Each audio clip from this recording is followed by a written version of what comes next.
So do you want to know how to prep your automotive surface or aluminium composite panel so that you're ready to get into some airbrushing or custom painting? Well, in this video, I'm going to show you how to do just that. Let's get into it right now. So the first thing I'm going to show you how to prep is an aluminium composite panel, or aluminum for all of our overseas viewers. Now you can see I love using these for creating my artwork. They simulate an automotive surface and you can clear coat them. This one is cleared with a art resin, and I'll pop a link in the description below to a video showing you how I did that and what products I used. And the cassowary is cleared with a 2-pack clear. So you can use any clear, whichever you like, but they're really great. They work well for shows as well. I usually put some Velcro on the back and then you can stick them up if you want to display your artwork. So the reason they're called a composite panel is because you can see this material in the center here, which is sandwiched by the aluminium panel. This is just a 3mm one. You can get different thicknesses. You can also get different colors. So this is a 3mm white. So panels like these are available from your signed supply shops. So just look in your local area and you should be able to find something, as these are readily used for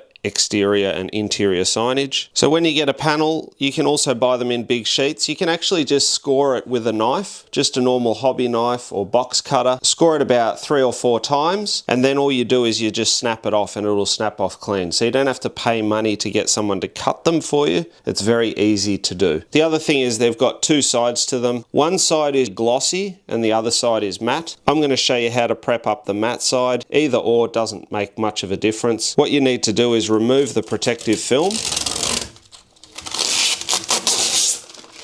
and then using some wet and dry sandpaper, this grit is 800 grit, I'm going to prep up the surface. You'll also need some water, and you'll need some wax and grease remover. You don't necessarily have to use House of Colour. This is just the one I've got in my studio. And you'll need a paper towel or shop towel. Even a clean rag will work. And when sanding a flat surface like this panel, it is best to use a block. I'm going to show you how to do it just using my hand, but a block will eliminate you getting finger marks in your sanding, which is a potential risk. The other handy thing with this is it's got a loop system on there so that you can adhere a grey scotch pad on this side and then use that for sanding as well. I'll show you how I utilize the grey scotch pad later in this video. So whenever I'm using sandpaper, I like to grab the whole sheet, fold it in half,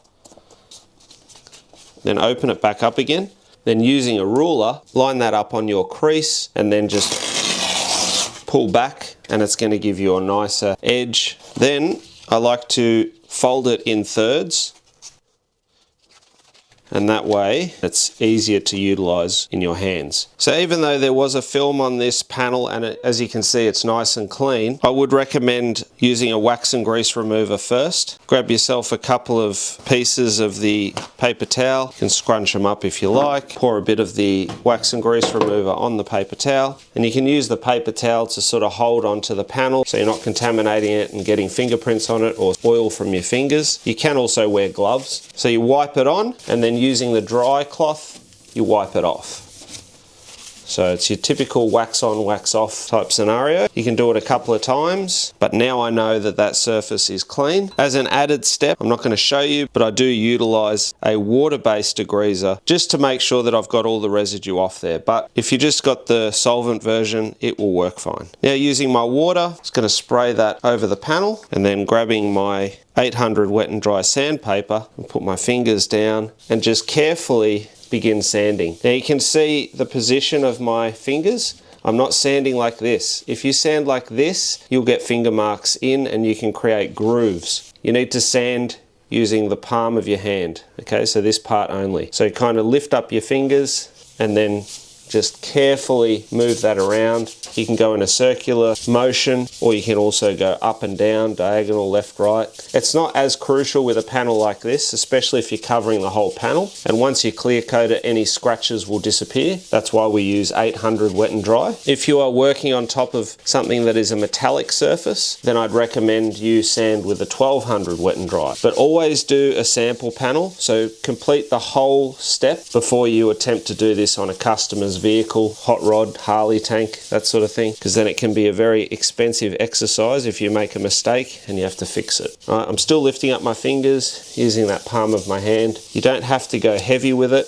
you can see, I'll just wipe it dry and I'll show you, because I'm talking and sanding and not paying that much attention. Even 800 wet and dry, how quick it can sand through. And you can see I've sanded through the white and I'm hitting that aluminium, so I don't want to go much further than that at all, otherwise I'm going to have to prime this panel. Now clean again with some wax and grease remover to see how you've gone. You can also chamois the panel dry, and usually you can tell from the scratches if you've gotten the entire area. If you're sanding over a primer, you might want to spray something that's called a guide coat, which is just a patchy, spattery sort of color. You can use black, and then you sand through that. When it disappears, then you know you've gone deep enough. That'll help you to avoid sanding through the surface. I don't know if you can see the scratches in there, but there are some fine scratches forming. So what you'd do now is you'd continue with your 800 until it's completely smooth. The other thing you can do is utilize a grey scotch pad, one like this. I'm just going to use this sanding block. You don't need to use that. You can just use this and just sand in the same motion as before. But because I got the block, I'm going to utilize that. And you just go back over your panel, and this is going to get into all those areas that you might have a bit of trouble with, especially on the edges, because you can see how quickly it sands through when you go near an edge. So a bit more wax and grease remover, give it another clean, dry this off.